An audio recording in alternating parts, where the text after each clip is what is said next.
పాత్రికేయులందరికీ పేరు పేరున నమస్కారాలు. 17వ తారీఖు నాడు పార్లమెంటు అభ్యర్థి చామల కిరణ్ కుమార్ రెడ్డి గెలుపును ఆకాంక్షిస్తూ నియోజకవర్గంలో ఉన్న 305 బూతుల నుంచి బూతుకు 30 మంది చొప్పున దాదాపు 8,000 పైచిలకు కాంగ్రెస్ పార్టీ కార్యకర్తల నాయకుల దిశానిర్దేశం జరిగేటువంటి ఒక మీటింగ్ జరగబోతూ ఉంది. ఈ మీటింగ్కు పార్లమెంటు కాంగ్రెస్ పార్టీ ఇన్ఛార్జ్ 2 దఫాలుగా ఈ పార్లమెంట్ అభ్యర్థిగా ఎన్నికల ఫైట్ చేసినటువంటి రాజగోపాల్ అన్న గారు ముఖ్య అతిథిగా ఈ కార్యక్రమానికి హాజరవుతూ ఉన్నారు. 2 దఫాలు తనే స్వయంగా పోటీ చేసి పార్లమెంటులో ఎన్నికలను ఎదుర్కొండు. మరొకసారి పెద్దలు మంత్రివర్యులు కోమటిరెడ్డి వెంకరెడ్డి అన్న గారి ఎన్నికలకు కూడా తను ఇన్ఛార్జిగా పనిచేసిండు. తనకున్నటువంటి అపారమైనటువంటి అనుభవాన్ని, తను ఈ పార్లమెంట్ ఎన్నికల్లో కొట్లాడినటువంటి తీరును మా బూత్ స్థాయి కాంగ్రెస్ కార్యకర్తలకు నాయకులకు దిశానిర్దేశాన్ని చేసి ఈ నియోజకవర్గంలో భువనగిరి పార్లమెంటు నియోజకవర్గంలో 2 లక్షల పైచిలకు మెజార్టీతో చామల కిరణ్ కుమార్ రెడ్డి గెలిపే ఒక లక్ష్యంగా రేపు 17వ తారీఖు మీటింగ్ జరగబోతూ ఉంది. ఆ రోజు శ్రీరామనవమి ఉన్నప్పటికీ మా నాయకులు ఆయా గ్రామాలలో ఉదయం పూటనే 8-8:30 ప్రాంతంలోనే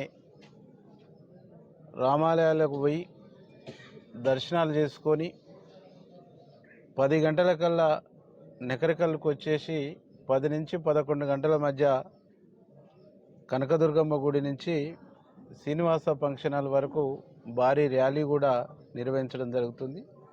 ఆ ర్యాలీ తదనంతరం కార్యకర్తల దిశానిర్దేశం జరిగిన తర్వాత తిరిగి ఆఫ్టర్ 2 తర్వాత జరిగేటువంటి కళ్యాణాలలో కూడా మా నాయకులు కార్యకర్తలందరూ కూడా పాల్గొనవచ్చు అనేటువంటి ఒక విషయాన్ని కూడా మేము మా ఇన్ఛార్జి గారు రాజగోపాల్ అన్న గారు చర్చించిన తర్వాత ఈ కార్యక్రమాన్ని రూపొందించుకోవడం జరిగింది. కాబట్టి ప్రతి బూత్ లెవెల్లో ఉండేటువంటి నాయకత్వము, బూత్ కమిటీలు, యువజన, విద్యార్థి, మహిళా విభాగాలకు సంబంధించినటువంటి ముఖ్యులందరూ కూడా స్వచ్ఛందంగానే హాజరై ఈ కార్యక్రమాన్ని విజయవంతం చేయాలని చెప్పేసి విజ్ఞప్తి చేస్తున్నాం. కాంగ్రెస్కున్న స్ట్రెంత్ ఎలాంటి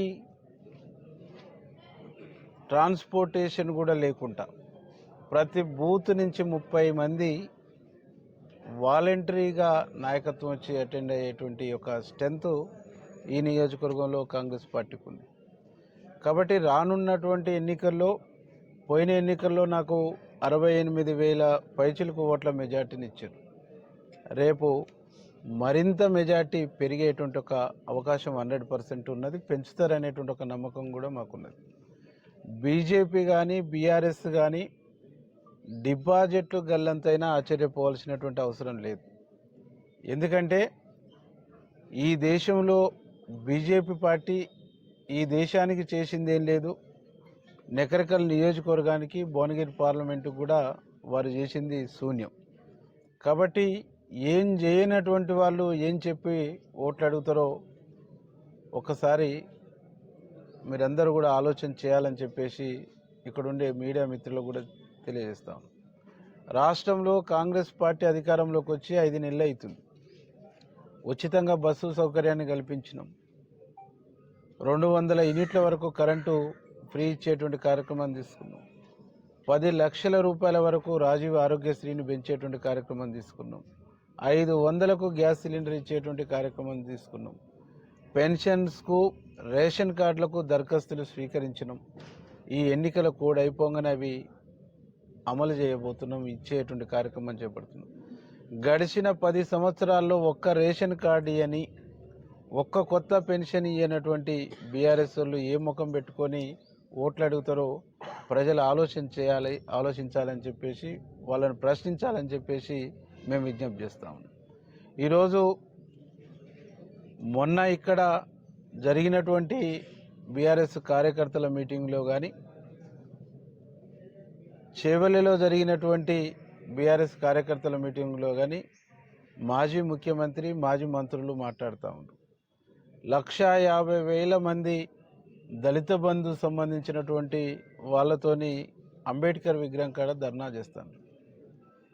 అంబేద్కర్ విగ్రహం కాడ కాదు, దళితులంతా వచ్చి నీ ఇంటిని, నువ్వు ఈ లబ్ధిదారులను ఓట్ల కోసం సెలెక్ట్ చేసినటువంటి లబ్ధిదారులు నీ ఇంటికాడ వచ్చి ధర్నా చేసేటువంటి పరిస్థితి ఉంది. కాబట్టి దాన్ని డైవర్ట్ చేయడం కోసం నువ్వు ఆడుతున్నటువంటి డ్రామా గేమ్ తప్ప ఇంకోట్లేదు.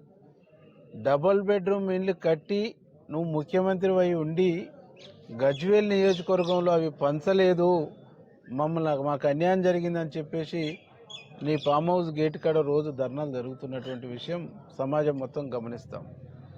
దాన్ని మసిముసి మారేడికాయ చేయడం కోసం ఇదొక కొత్త డ్రామాను, కొత్త స్టంట్ను ప్లే చేస్తుండ్రు. కేసీఆర్ ఎన్ని డ్రామాలు, ఎన్ని స్టంట్లు ప్లే చేసినా ప్రజలు విశ్వసించి నమ్మేటువంటి ఒక పరిస్థితుల్లో లేరు అనేటువంటిది ఈరోజు ఉన్నటువంటి సత్యం. అభ్యర్థే దొరకక పోటీ చేయాలనేటువంటి, మీరు పోటీలో పెట్టాలనుకున్న ప్రతి అభ్యర్థి పారిపోతున్నటువంటి ఒక పరిస్థితి ఉంది.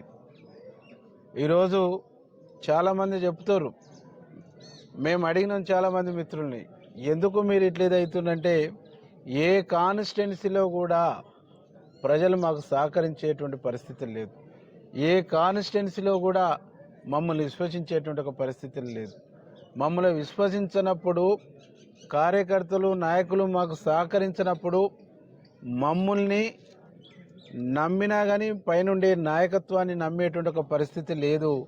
నమ్మనటువంటి కాడ మేము ఎట్లుండాలి, ఈ కాంగ్రెస్ పార్టీలోకి వస్తేనే ఆదరణ ఉంటుంది, కాంగ్రెస్ పార్టీని ఆదరించిండ్రు, మాకు కూడా ఆదరణ దొరుకుద్దని చెప్పేసి వస్తున్నటువంటి ఒక పరిస్థితి మనం చూస్తూ ఉన్నాం. కాబట్టి రానున్నటువంటి రోజుల్లో ఈ పార్లమెంట్ ఎన్నికల తర్వాత బీఆర్ఎస్ పూర్తిగా ఖతమైపోయేటువంటి ఒక పరిస్థితి ఇప్పటికే ఖతమైపోతుంది. పార్లమెంట్ తర్వాత బీఆర్ఎస్ను అందరూ మర్చిపోయే పరిస్థితి ఉంటుంది.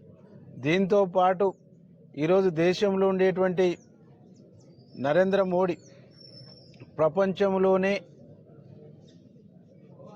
ప్రధానమంత్రి అయిన తర్వాత ఒక 5 నెలలు 6 నెలల పాటు, ఒక ఏడాది పాటు తిరగని దేశం లేదు, చేయని పర్యటన లేదు. నేను ఏదో ఒక మ్యాగజైన్లో ఒక ఆర్టికల్ చదివిన, ఈ దేశాన్ని రిమోట్ ద్వారా బయట నుంచి ఆన్లైన్ పరిపాలన చేసేటువంటి పరిస్థితి వస్తుందేమో అని చెప్పేసి ఒక కార్టూన్ వేసి జోక్ వేయచ్చు. కాబట్టి అట్లాంటి వ్యక్తి దేశం మీద, దేశ ప్రజల మీద అపారమైనటువంటి ప్రేమ ఉన్నట్టు, అపారమైనటువంటి విశ్వసనీయత ఉన్నట్టు పైకి ప్రకటిస్తున్నా, ఈ దేశంలో ఉండేటువంటి దళితుల కోసం, ఈ దేశంలో ఉండేటువంటి బీసీల కోసం, ఈ దేశంలో ఉండేటువంటి అనేక ఎస్టీల కోసం, మైనార్టీల కోసం భారతీయ జనతా పార్టీ ప్రభుత్వం చేసింది శూన్యం అనేటువంటిది ఈ 10 సంవత్సరాల పరిపాలనలో మనకు చాలా స్పష్టంగా అర్థమవుతాం. ఆనాడు కాంగ్రెస్ పార్టీ దేశంలో అధికారంలో ఉన్నప్పుడు పెట్టిన ఉపాధి హామీ తప్ప ఈ దేశ సామాన్యుని కోసం దేశంలో 10 సంవత్సరాల అధికారంలో ఉండేటువంటి బీజేపీ చేసింది ఏమీ లేదు. కొత్త ఉద్యోగాలు ఇవ్వలేదు. ఆనాడు ఇందిరాగాంధీ అభరణాలు రద్దు చేసి బ్యాంకుల్ని జాతీయం చేసింది. ఈరోజు బీజేపీ అధికారంలోకి వచ్చిన తర్వాత అన్నిటిని కూడా ప్రైవేట్ పరం చేస్తున్నటువంటి, ఎయిర్లైన్స్ ప్రైవేట్ పరం, రైల్వేలు ప్రైవేట్ పరం, అన్ని రంగాల్ని కూడా ప్రైవేట్ పరం చేసినటువంటి పరిస్థితి. కార్పొరేట్ సెక్టార్లకే పెద్దపీట వేస్తున్నటువంటి వ్యక్తిగా నరేంద్ర మోడీ మిగిలిపోయింది. ఒక అదానీ, అంబానీ, ఒక నీరజ్ మోడీ ఇట్లాంటి వాళ్ళ ఆస్తులు కోట్లకు పెరిగిపోతున్నాయి. ఈ దేశ సంపద మొత్తం తరుక్కబోతుంది. ప్రజల జీవితాలు మరింత దయనీయమైనటువంటి స్థితిలోకి నెట్టబడ్డది.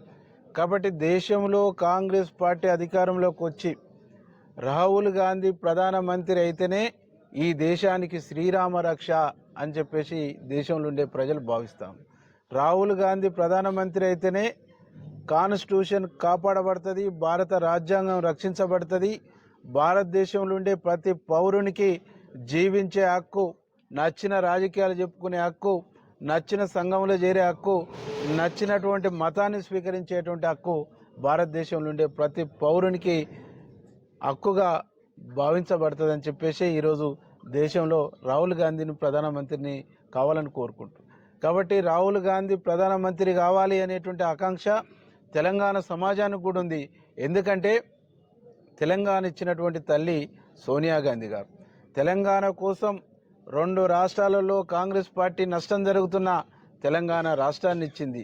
తెలంగాణలో బిడ్డల బలిదానాలు చూసిన తర్వాత ఈ బిడ్డల బలిదానాలని ఇక జరగడానికి వీల్లేదని తెలంగాణ ఇచ్చిన తల్లి సోనియా గాంధీ కొడుకైనటువంటి రాహుల్ గాంధీ ఒక్కసారి ప్రధానమంత్రి కావాలని చెప్పి తెలంగాణ సమాజం కూడా కోరుకుంటుంది. కాబట్టి తెలంగాణలో 14 పై చిలుకు సీట్లు ఈరోజు కాంగ్రెస్ పార్టీ హస్తగతం చేసుకోబోతుంది.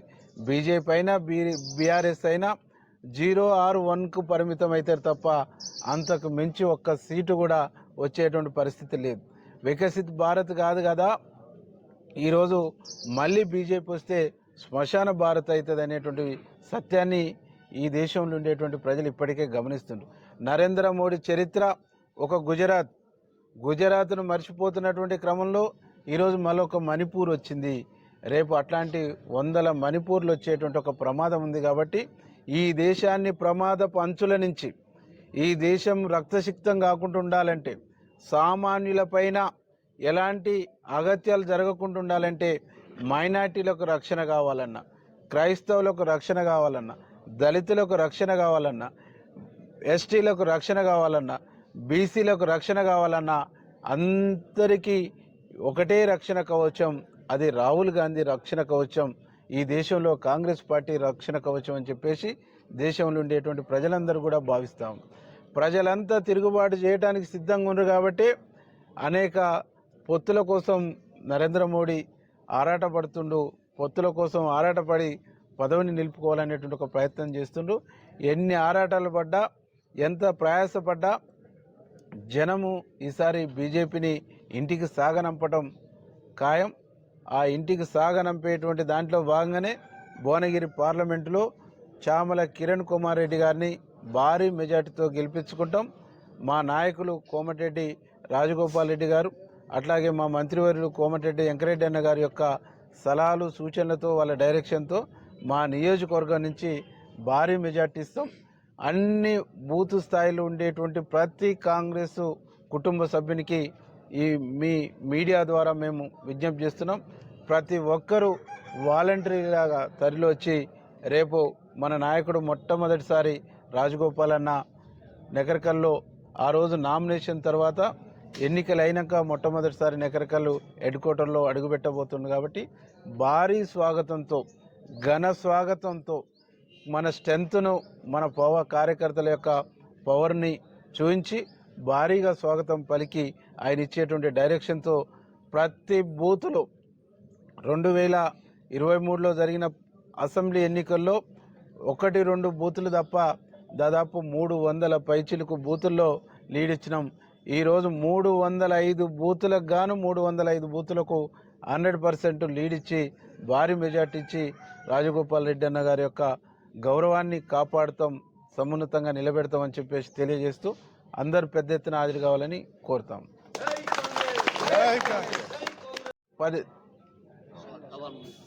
శ్రీనివాస ఫంక్షన్ హాల్లో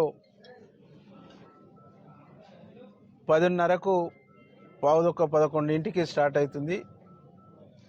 9:30కు కనకదుర్గ టెంపుల్ నుంచి ర్యాలీ ప్రారంభమై ఒక అర్ధ గంట నుంచి 30 గంట వరకు ఆ ర్యాలీ శ్రీనివాస ఫంక్షన్ హాల్లో ఉంటుంది. 2 హాల్స్ని జాయింట్ చేసి బయట ఎక్స్టెన్షన్ ఇచ్చేసి కూలర్లు, ఏసీలు బాగా ఎండ ఉన్నది కాబట్టి ఇవన్నీ ఏర్పాటు చేసేసి అందరి సౌకర్యార్థము దాన్ని సెటప్ చేసేటువంటి ఒక కార్యక్రమం కూడా చేస్తున్నాం. ఎలాంటి ఇబ్బంది లేకుండా, ఎలాంటి ఎండ ఒత్తిడి లేకుండా ఉండటానికి అన్ని చర్యలు తీసుకుంటున్నాం. అందరూ కూడా హాజరు కావాలని విజ్ఞప్తి చేస్తున్నాం.